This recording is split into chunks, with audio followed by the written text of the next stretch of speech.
నమస్కారం. సఖీ కార్యక్రమానికి స్వాగతం.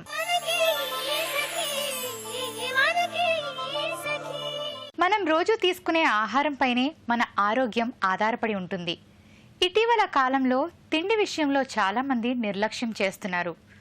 భార్యాభర్తలిద్దరూ ఉద్యోగాలు చేయడంతో చాలా మందికి ఇంట్లో వండుకోవడం కుదరటం లేదు.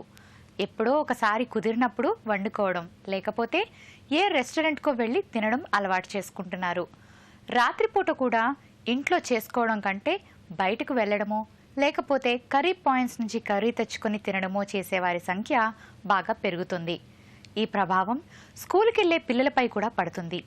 స్కూల్ పిల్లలకు లంచ్ బాక్స్ కూడా హడావిడిగా పెట్టడమో లేకపోతే టిఫిన్ సెంటర్లో ఇడ్లీనో దోశనో పెట్టి పంపించే తల్లిదండ్రులు కూడా చాలామంది పెరుగుతున్నారు. సరే, ముందైతే ఈ కార్యక్రమం చూడండి, తర్వాత మిగతా విషయాలు మాట్లాడుకుందాం.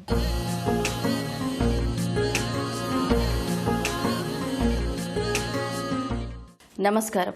స్ఫూర్తి కార్యక్రమానికి స్వాగతం. ఈరోజు మన స్ఫూర్తి కార్యక్రమంలో ఎదుటి వ్యక్తి అవసరాన్ని గుర్తించి అలాగే అవసరానికి అనుగుణంగా సేవలను అందిస్తూ ఎంతో మందికి స్ఫూర్తిగా నిలుస్తున్న కుమారి ప్రపూర్ణారెడ్డి గారు మనతో ఉన్నారు. వారిని అడిగి మరిన్ని వివరాలు తెలుసుకుందాం. ఈవిడ పేరు ప్రపూర్ణారెడ్డి. పేరుకు తగ్గట్టుగానే పరిపూర్ణమైన మనస్సుతో ఎంతో మందికి సేవలను అందిస్తోంది. రోడ్డు పక్కల జీవించే అనాథలను, నిర్భాగ్యులను చూసి చెలించిపోయిన ప్రపూర్ణ తాను చేసేది సేవ అని తెలియని వయస్సు నుండే సేవా కార్యక్రమాలను కొనసాగించేది. తల్లిదండ్రుల సహాయంతో కళాశాలలో చదువు కొనసాగిస్తుండగానే కొంతమంది స్నేహితులతో కలిసి ఆశ్రీ అనే ఓ సొసైటీని స్థాపించింది. సామాజిక మాధ్యమాలను ఆధారంగా చేసుకుని తనలాంటి సేవా దృక్పథం ఉన్న మరికొంతమంది మిత్రులను కలుపుకుని బ్లడ్ బ్యాంక్ ఏర్పాటు చేయడం, నిరుపేదలకు, అనాథలకు దుస్తులు పంచడం, వృద్ధులకు చేయూతనివ్వడం, నిరాశ్రయులకు ఆశ్రయం కల్పించడం, అందులకు అండగా ఉండడం లాంటి ఎన్నో రకాల సేవా కార్యక్రమాలను కొనసాగిస్తూ ఎంతో మందికి స్ఫూర్తిగా నిలిచిన ప్రపూర్ణారెడ్డికి సంబంధించిన మరిన్ని విషయాలను వారి మాటల్లోనే తెలుసుకుందాం.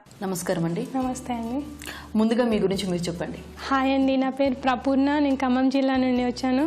నా స్టడీస్ మొత్తం కూడా ఖమ్మం జిల్లాలోనే పూర్తి చేసుకున్నాను. ఎంఎస్సీ చదవడానికి జేఎన్టీయూ హైదరాబాద్ వచ్చానండి. తర్వాత నాకు ఒక సిస్టర్ ఉంది, తను కూడా చాలా సపోర్టింగ్ చేస్తుంది నాకు.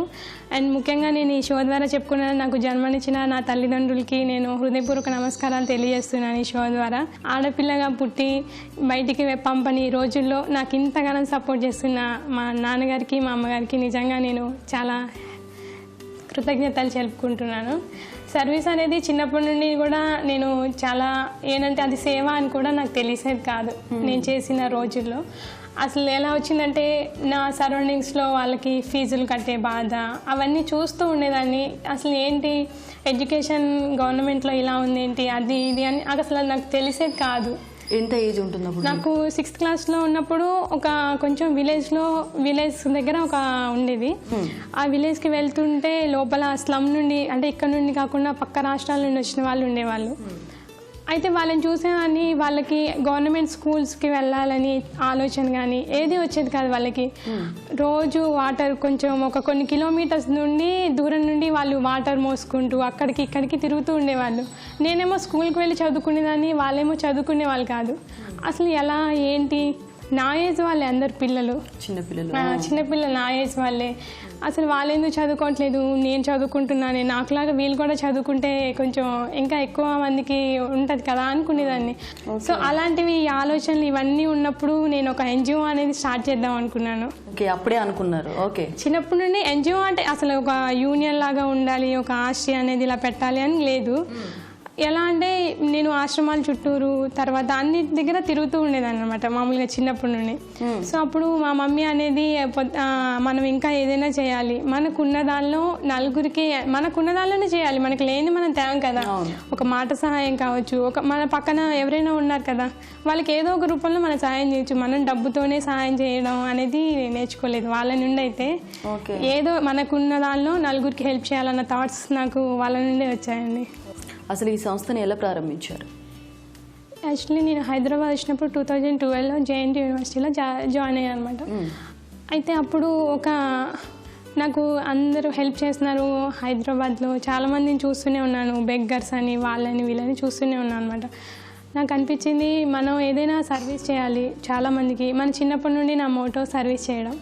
సో 2014లో రిజిస్ట్రేషన్ చేయించాను ఆశ్రీ సొసైటీ. అప్పుడు ఏంటంటే సింగిల్గా చేసుకుంటూ వెళ్ళిపోయాను సర్వీస్ అనేది.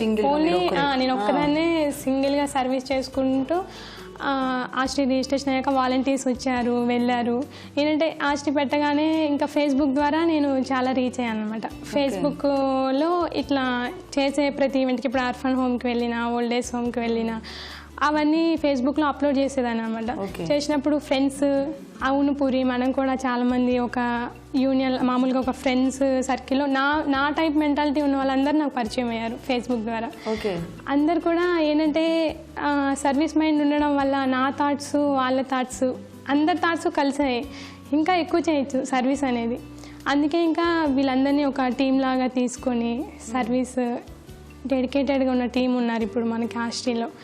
మేము A to Z కూడా అందరి సపోర్ట్తో ఇప్పుడు ఈరోజు నేను ఇక్కడికి వచ్చి ఇలా కూర్చున్నానంటే కూడా నేను ఒక్కదాన్ని అయితే ఇంత చేసేదాన్ని కాదు. నా వాలంటీర్స్ సపోర్ట్ వల్లనే.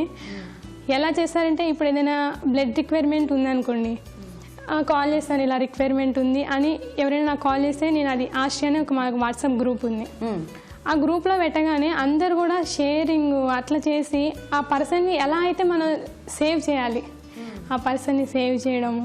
తర్వాత ఆ సేవ్ చేయడం, బ్లడ్ ఇవ్వడానికి వెళ్ళి వచ్చిన అతను మళ్ళీ కాల్ చేశారు, పూరి ఈరోజు నేను ఒక చిన్న పాపకి బ్లడ్ ఇచ్చాను, నా వల్ల ఒక పాప సేవ్ అయింది అని వాళ్ళు హ్యాపీగా చెప్తున్నప్పుడు చాలా హ్యాపీగా లేదు.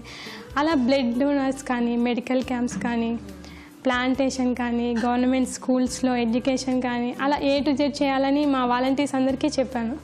వాళ్ళు కూడా ఫుల్ డెడికేటెడ్ వర్క్. నాకు ఎలా సోషల్ మైండ్ ఉందో వాళ్ళు కూడా అంతే సోషల్ మైండ్. సో మీ అందరం కలవబట్టే ఈరోజు ఆశ్రీ అనేది ది బెస్ట్ NGOగా ఉంది ఇప్పుడు. మరి ఇప్పుడు ఇంత పెద్దది పెట్టడానికి కొంచెమైనా అమౌంట్ అవసరం ఉంటుంది కదా, సో దానికి ఫండింగ్ ఎలా ఉంటుంది ఆశ్రీకి?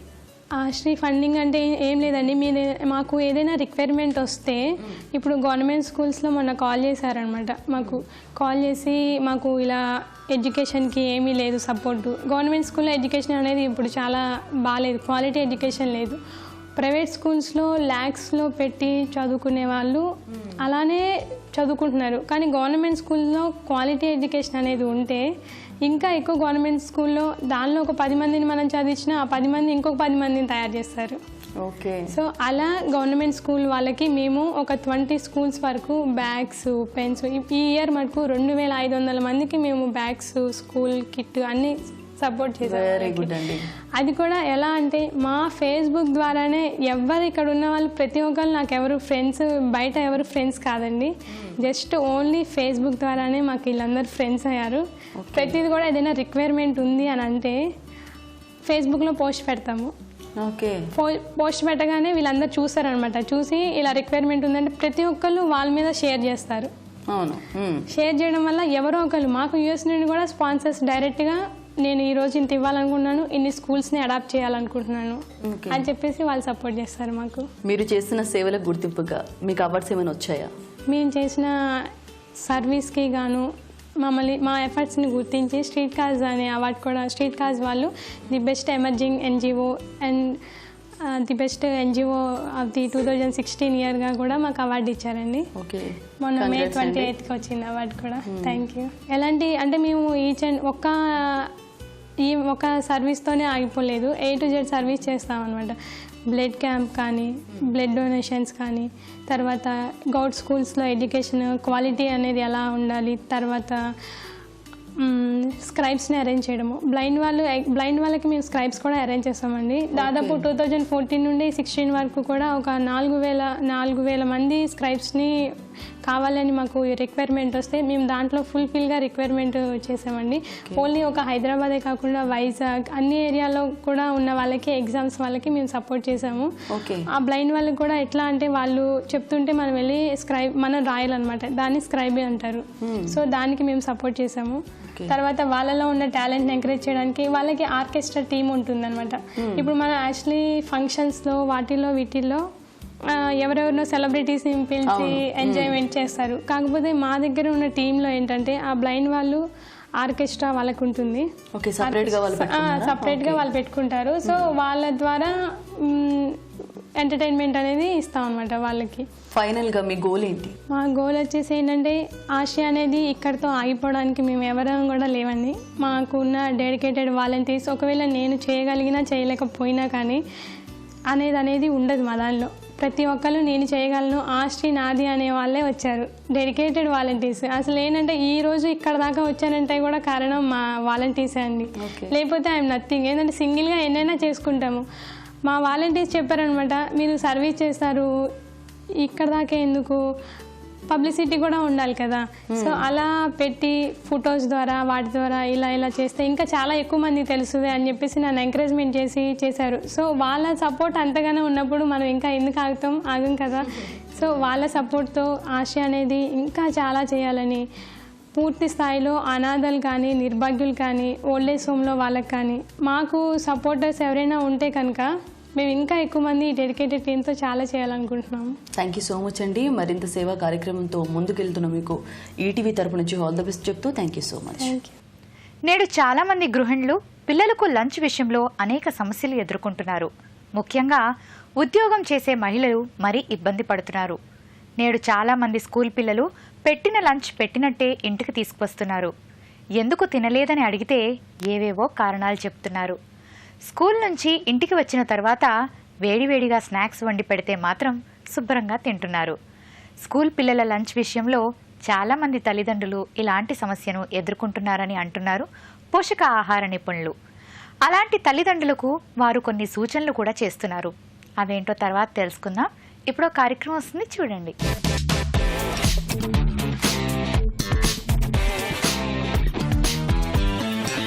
హలో నమస్తే, వంటల సందడి కార్యక్రమానికి స్వాగతం. ఎన్నో రుచికరమైన వంటకాల్ని మన సఖులకి పరిచయం చేస్తున్న వంటల సందడి ఈ రోజు కూడా ఒక టేస్టీ రెసిపీతో సిద్ధంగా ఉందండి. అదేంటో తెలుసుకుందామా? అయితే నవనీత గారిని పరిచయం చేసుకుందాం. నవనీత గారు హాయ్ అండి. హాయ్ మానస. మరి మన సఖులకి ఏం పరిచయం చేయబోతున్నారు వంటకం? నేను ఈరోజు సగ్గుబియ్యం ఉప్మా చేస్తున్నాను. సగ్గు బియ్యంతో ఉప్మా. ఓకే, మనం మామూలుగా ఉప్మా చేసుకుంటూ ఉంటాం. సో సగ్గు బియ్యంతో ఉప్మా అనేది కొంచెం స్పెషల్. సో కావాల్సిన పదార్థాలు ఏంటో చెప్పేస్తారా? ఓకే చెప్తానండి. సగ్గుబియ్యం, కరివేపాకు, ఆయిల్, పల్లీల పొడి, పచ్చిమిర్చి, పోపు దినుసులు, కారం, ఉప్పు. సో నవనీత గారు కావాల్సిన పదార్థాలు ఏంటో చెప్పేశారు. మళ్ళీ నెక్స్ట్ ప్రాసెస్ ఏంటి? ఓకే స్టార్ట్ చేద్దాం. స్టవ్ వెలిగించుకుని ముందు పాన్ పెట్టుకుందాం. ఓకే అండి.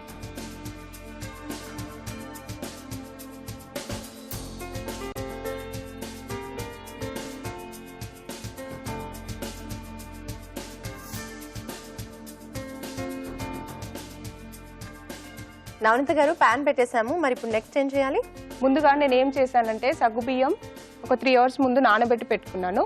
నానబెట్టి నీళ్లు వడగట్టేసి పెట్టుకోవాలి. ఓకే, చేసుకోవడానికి ఈజీగా ఉంటుంది. ఓకే, సో చూస్తున్నారు కదా, ఒక 3 hours ముందే సగ్గు బియ్యంని నానబెట్టేశారు. దాని తర్వాత వాటర్ తీసేసి ఇప్పుడు నెక్స్ట్ ప్రాసెస్ ఆయిల్ వేస్తున్నాను. ఓకే,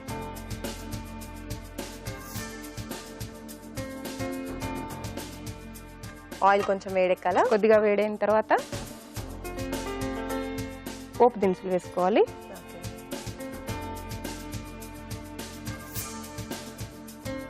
మనం రొటీన్గా రవ్వతో చేస్తాం కదా ఉప్మా, ఇది కొంచెం సగ్గుబియ్యంతో వెరైటీగా ఉంటుంది. మంచి ఎనర్జీ ఫుడ్ కూడా. ఉప్మా అనగానే కూడా కొంతమంది ఎక్కువగా తినరు. రవ్వ ఉప్మా అయితే చేస్తే కొంచెం వెరైటీగా ఉంటుంది, పిల్లలు కూడా ఇష్టపడతారు. సో ఇందులో కారం కూడా తీసుకుంటున్నారు. నెక్స్ట్ పచ్చిమిర్చి వేసాను, 2 పచ్చిమిర్చి వేసాను. మళ్ళీ మనం కారం కూడా వేస్తాం.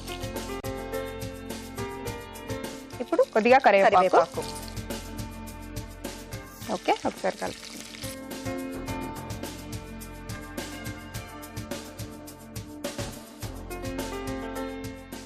వేసిన తర్వాత సగ్గుబియ్యం వేస్తున్నాను. ఓకే,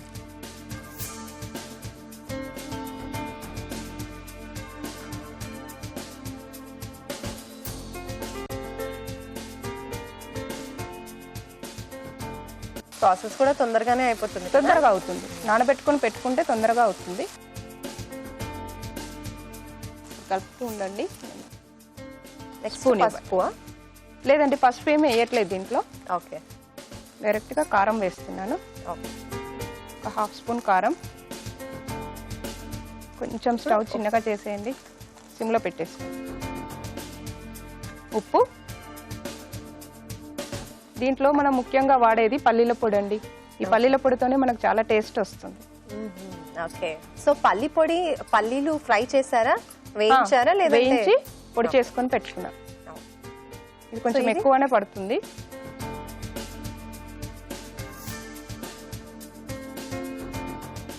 ఇప్పుడు మనం స్టవ్ ఆఫ్ చేసుకోవచ్చు.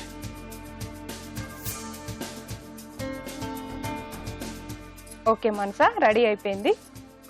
మనం సర్వింగ్ బౌల్లోకి తీసుకుందాము. సర్వ్ చేసుకుందాం.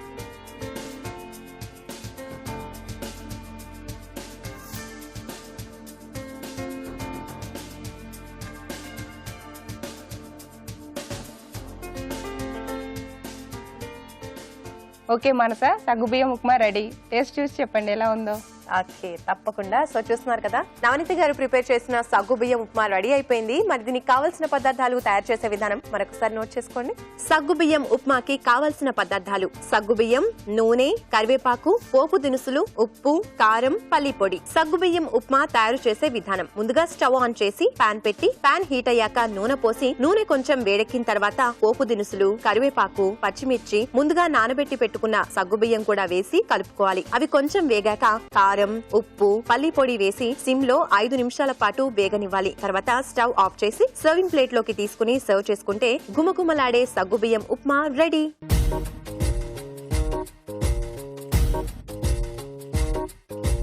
చూసారు కదా, సగ్గుబియ్యం ఉప్మాకి కావాల్సిన పదార్థాలు, తయారు చేసే విధానం. ఇప్పుడు టేస్ట్ చూసి చెప్తాను ఎలా ఉందో.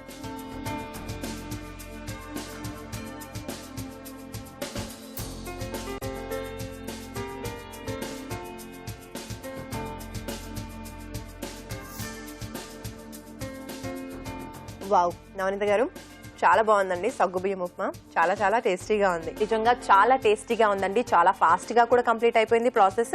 అలాగే తింటే కూడా చాలా చాలా టేస్టీగా ఉంది. మరి ఇంత మంచి రెసిపీని నవనీత గారు మాకు పరిచయం చేసినందుకు నవనీత గారు థ్యాంక్ యూ సో మచ్ అండి. మీకు మా సకులందరికీ తరఫున థ్యాంక్ యూ సో మచ్. చూసారు కదా, మన నవనీత గారు ప్రిపేర్ చేసిన సగ్గుబియ్యం ఉప్మా నిజంగా చాలా టేస్టీగా ఉంది. మరి మీరు కూడా ఇలాంటి రుచికరమైన వంటకాలని మన సకులకి పరిచయం చేయాలి అనుకుంటే వెంటనే 0402255654 నెంబర్ కి కాల్ చేయండి. వంటల సందడి కార్యక్రమంలో పార్టిసిపేట్ చేయండి. సో సకులు, ఇదండి ఇవాల్టి వంటల సందడి. మరొక రుచికరమైన వంటకంతో మళ్ళీ కలుద్దాం. అంతవరకు సెలవు, నమస్కారం. ఒకప్పుడు భర్త ఉద్యోగానికి వెళితే గృహిణి ఇంటి పట్టున ఉండి అన్ని పనులు చూసుకునేది. కానీ నేడు ఆ పరిస్థితి లేదు. ఇద్దరు ఉద్యోగం పేరుతో బయటికి వెళ్లేవారే.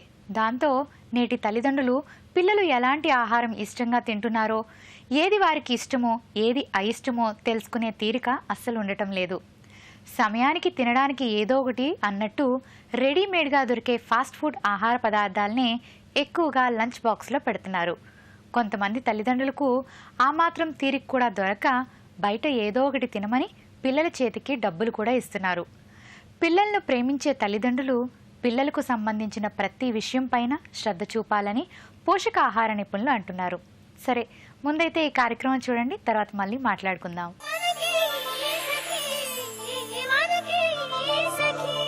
నమస్కారం, మీసకి కార్యక్రమానికి స్వాగతం. ఇవాళ కార్యక్రమంలో మనతో ఉన్నారు ప్రముఖ న్యాయవాది మంజీరా వెంకటేష్ గారు. సకులు రాసిన సమస్యలకు సలహాలు, సూచనలు అందిస్తారు. వారితో మాట్లాడి మరిన్ని విషయాలు తెలుసుకుందాం. నమస్కారం మేడం, ఎలా ఉన్నారు? ఓ సఖి తన సమస్యను రాశారు మేడం, చదవమంటారా? నమస్కారం మేడం, నా పేరు రమ, హైదరాబాద్ నుంచి రాస్తున్నాను. నాకు 70 సంవత్సరాలు, 3 పిల్లలు. మా చిన్న కొడుకు, వాడి భార్య నన్ను బాగా చూసుకుంటారు. నా ఆస్తి నేను నా చిన్న కొడుక్కి ఇద్దామనుకుంటున్నాను. వీల్నామా ద్వారా రిజిస్టర్ చెయ్యాలంటారా? వీల్నామాకి జనరల్గా రిజిస్ట్రేషన్ అనేది అవసరం లేదమ్మా. వీల్నామా అనేది మనకి ఏవైతే ఆస్తులు ఉంటాయో, అంటే మన ఇంటెన్షన్ అంటే ఎవరికి ఇవ్వాలనుకుంటున్నామో దాన్ని జస్ట్ ఒక తెల్ల పేపర్ మీద, అంటే తెల్ల కాగితం మీద కంటెంట్స్ రాసేసి పెట్టుకోవచ్చు. అంటే దానికి రిజిస్ట్రేషన్ అనేది మ్యాండేటరీ కాదు ఇక్కడ, అయితే వేరే డాక్యుమెంట్ లాగా.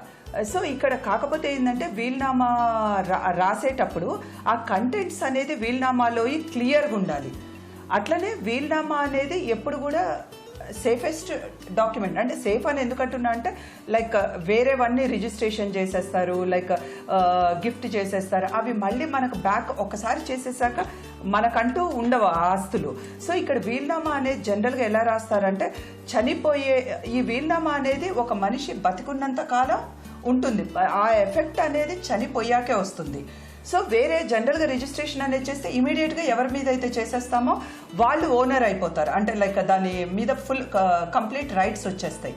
ఇక్కడ వీల్నామా రాసినప్పుడు అట్లనే దానిలో అడ్వాంటేజెస్ ఏంటంటే చాలా వరకు ఇప్పుడు వీల్నామా అనేది మార్చుకోవచ్చు, అంటే తన లైఫ్ టైంలో వీల్నామా రాసినప్పుడు దాన్ని యాడ్ చేసుకోవచ్చు, ఆల్టర్ చేసుకోవచ్చు, అట్లనే అడిషన్ చేసుకోవచ్చు, ఏదైనా సరే.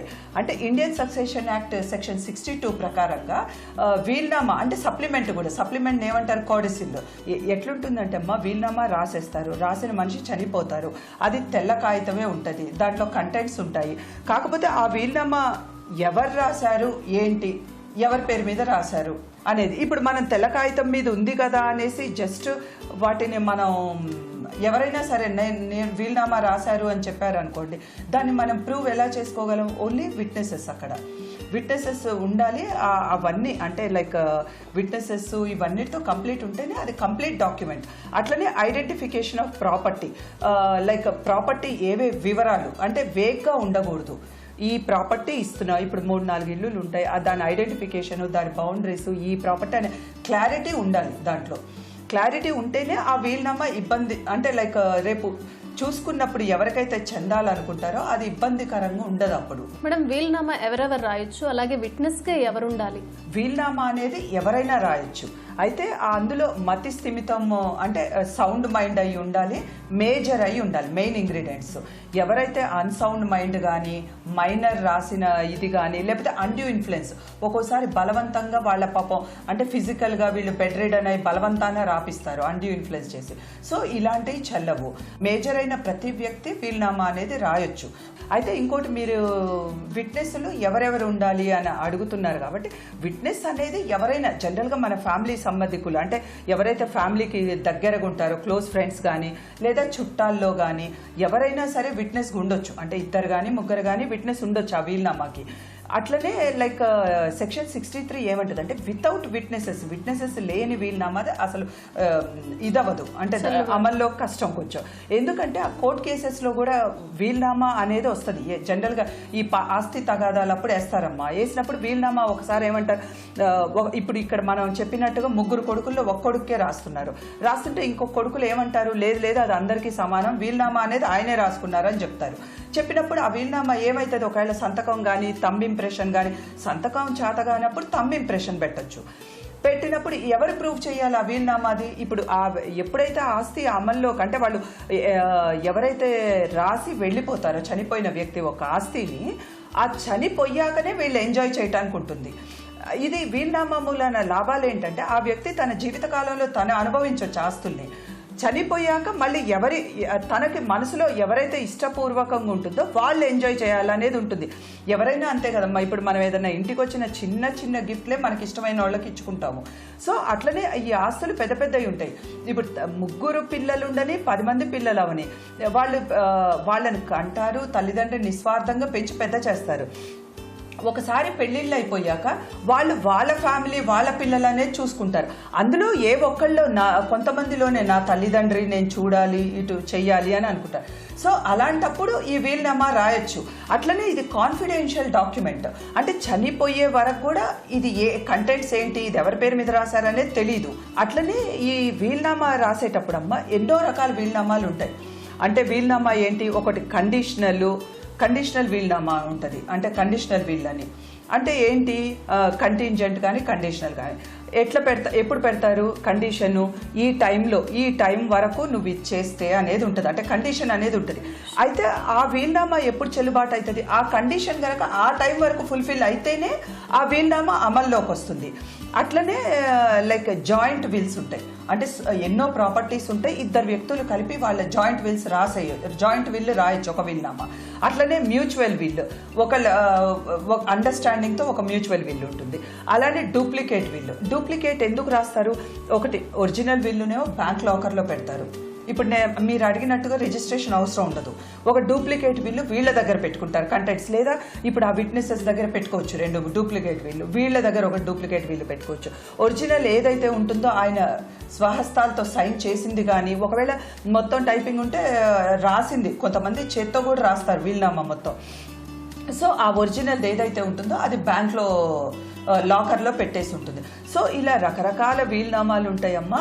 రకరకాల అంటే వాళ్ళ పరిస్థితులు వాళ్ళ అనుగుణాన్ని బట్టి ఉంటాయి.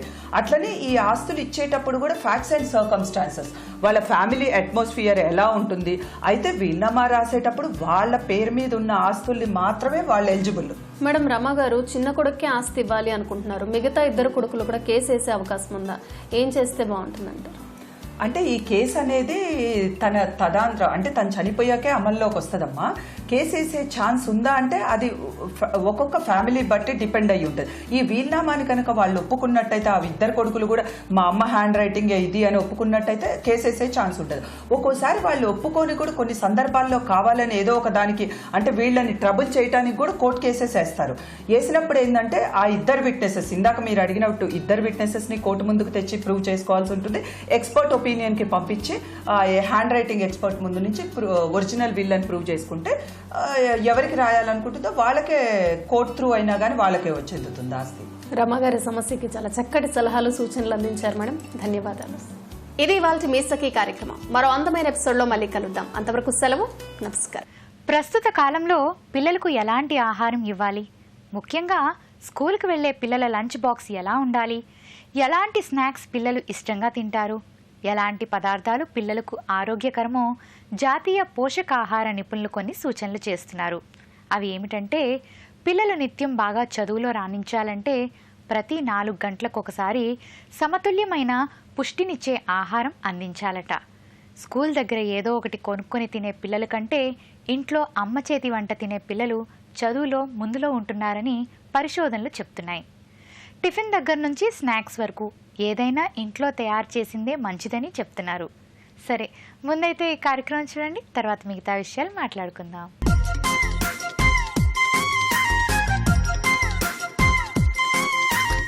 సకులందరికీ నమస్కారం. చూడండి చేయండి కార్యక్రమానికి స్వాగతం. స్ట్రాస్తో అందమైన ఇయర్ రింగ్స్ని తయారు చేసి చూపిస్తానంటున్నారు పద్మగారు. మరి అదేంటో చూసి మనం కూడా నేర్చుకుందాం. నమస్తే అండి పద్మగారు. నమస్తే సుజాత. పద్మగారు, ఈరోజు మా సకులందరికీ మీరు స్ట్రాస్తో చక్కటి ఇయర్ రింగ్స్ని తయారు చేసి చూపిస్తానన్నారు. సో మరి ఇయర్ రింగ్స్ తయారు చేసుకోవాలంటే ఏమేం కావాలో చెప్తారా? తప్పకుండానమ్మా. Straws, caps, hooks, beads, needle, thread, scissor. ఓకేనండి, ఇంతే కదా, ఇంకేం అవసరం లేదా? ఇంకేం అవసరం, చాలా కొద్ది వస్తువులతోటే. ఓకే, సో మనకు కావాల్సిన వస్తువులన్నీ రెడీగా ఉన్నాయి. మరి ఫస్ట్ ఏం చేస్తారు? ఇది స్ట్రాస్ ఉంటాయండి. మనం ఇప్పుడు ఒక కలర్ తీసుకుందాము. బ్లూ కలర్ ఉంది. ఒక స్ట్రా ఒక పేర్ అనమాట. ఒక స్ట్రాతో ఒక పేరు ఒక స్ట్రా తోటి ఒక ఇయర్ రింగ్ వచ్చేస్తుంది. ఓకే, ఈ స్ట్రాతో ఒక ఇయర్ రింగ్, ఆ స్ట్రాతో ఇంకొక ఇయర్ రింగ్ వచ్చేస్తుంది. సో ఒక జత స్ట్రాలతో ఒక జత ఇయర్ రింగ్స్ వచ్చేస్తాయండి. ఓకే, మనం బ్లూ కలర్వి తీసేసుకుంటున్నాం. మొదటి వీటిలాగా. సో మధ్యలోకి కట్ చేశారు మొత్తానికి స్ట్రాని. ఇప్పుడు ఇలాగ స్ట్రాని కట్ చేస్తే ఇట్లాగా వెడల్పుగా వచ్చింది. ఓకే, దీన్ని ఇట్లాగా స్క్వేర్గా అనమాట ఇట్లాగా ఒక ఫోల్డింగ్ చేసాము. దీన్ని మళ్ళీ ఇంకొక ఫోల్డింగ్. ఓకే, తర్వాత మూడో ఫోల్డింగ్. దీన్ని ఇప్పుడు ఓకే క్లోజ్ చేసేసారు. దీన్ని ఇట్లాగా క్లోజ్ చేసాం.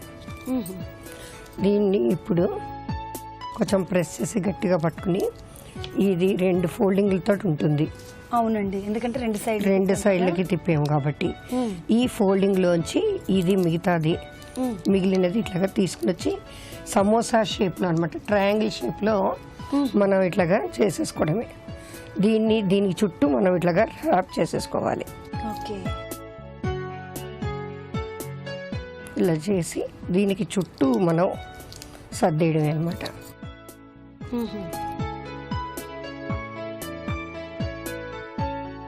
దాని లోపలికి దూర్చేస్తున్నాం. అవునండి,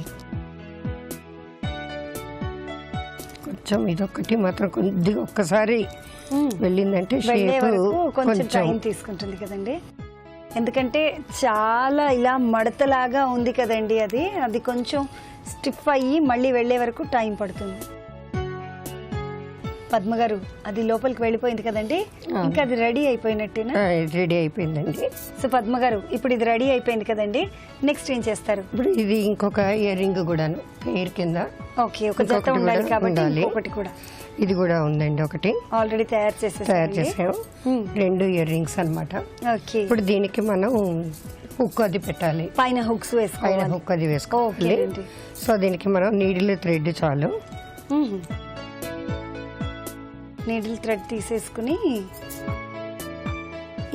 ఇంకా ఈ స్ట్రాల్ ఏం ఉపయోగించారు కదండి, వేరే స్ట్రాల్ ఏం అక్కర్లేదు, ఇంకేం అక్కర్లేదండి. ఓకే, దీనికి మనం ఏం చేస్తామంటే ఎడ్జ్లో ముడి వేసుకోవాలి. ఎడ్జ్లో ముడి వేసుకుని ఇప్పుడు బీడ్స్ ఉన్నాయండి, మనకు కావాల్సినట్టుగా మనం ఇలాగా బీడ్స్ తోటి డెకరేషన్ చేసుకోవడమేను. గోల్డ్ బీడ్స్ తోటి ఇలాగా. ఓకే, ఒక బీడ్ ఇది కింద హ్యాంగింగ్ లాగా. దీనికి ఇప్పుడు మనం షేప్ ఏదైనా సరే అంతా చుట్టూ సమోసా లాగానే ఉంటుంది. ఓకే, ఎలాగైనా సమోసా షేపే ఉంటుంది. దీని నుంచి ఓకే మనం ఇలాగ సెంటర్కి కింద నుండి పైన ఒక కోన్ షేప్ లాగా తీసుకుని ఓకే ఇలా తీసుకుని దీనికి మనం పైన ఇంకొక బీడ్ కూడా పెట్టుకుని దీనికి మనం హుక్స్ ఉంటాయండి. మామూలుగా ప్లేయర్ తో కానీ పట్కర్ దీనికి అక్కర్లేదండి, ఊరికి మామూలుగా అట్లాంటి ఇన్స్ట్రుమెంట్స్ లేకపోయినా కూడా ఊరికే జస్ట్ సూది దారంతో కుట్టేసుకోవడమే. మనం ఇది గుచ్చేసుకున్న తర్వాత దాన్ని ఇలాగా రోల్ చేసుకుని జస్ట్ ఇందులోంచి మనం ఓకే ముడిలాగా వేసేసుకోవడం, కదలకుండా. ఓ వావ్, ఇయర్ రింగ్ రెడీ అయిపోయింది. నిజంగా బాగుందండి, చక్కగా ఉంది, చాలా ఈజీ. ఇలా చూస్తూ మన కళ్ళ ముందే ఇలా రోల్ చేశారు, అలా పూసలు గుచ్చేశారు, అలా ఇయర్కి హుక్ని జాయిన్ చేసేసారు. పద్మ గారు, ఇయర్ రింగ్స్ ని చూస్తుంటే ముచ్చటగా ఉంది. ఇంకా ఇందులో కలర్స్ ఏమైనా ప్రిపేర్ చేశారా? ఉన్నాయా? ఇంకా చూపిస్తారా? ఇలాగా కలర్స్ తోటి చేశానండి. కొన్ని గోల్డెన్ బీడ్స్, ఇవేమో పర్ల్స్ తోటి, ఇవేమోను క్యాప్స్ వేసాను అనమాట పైన. బీడ్స్ బదులు పైన ఏమో క్యాప్స్ వేసాను అనమాట. సో ఇలాగా చేశాను. ఓకే, దీనికి కూడా క్యాప్స్ వేసాను. ఇది అన్ని కలర్ స్ట్రాస్ వస్తున్నాయి కదా దాంతో, సో కలర్స్ కొంచెం నియర్ బై మ్యాచింగ్ వేసుకోవచ్చు అనమాట డ్రెస్ అప్పటికప్పుడు. చాలా ఈజీ, ఇవన్నీ ఇంట్లో దొరికేవేను. సో మనం నిజంగా బయటకు వెళ్ళి మ్యాచింగ్స్ వెతుక్కోకుండా చాలా కొత్తగా, అందరికన్నా కొత్తగా కనిపించాలి, అందరూ వేసుకున్న లాంటి ఇయర్ రింగ్స్ వేసుకోవడం కాదు, మనం ఇంకొంచెం కొత్తగా ఉండాలి అనుకునే అమ్మాయిలకి ఇవన్నీ ది బెస్ట్ అండి. ఎనీవే పద్మ గారు, మా సకులందరికీ ఒక మంచి ఆలోచన కల్పించారు. వేస్టేజ్ అనేది ఏది లేదు, వేస్ట్ నుంచి ది బెస్ట్ కూడా తయారు చేసుకోవచ్చు అని మరోసారి ప్రూవ్ చేశారు. థ్యాంక్ యూ సో మచ్ అండి, మీకు ధన్యవాదాలు. మీకు కూడా అండి.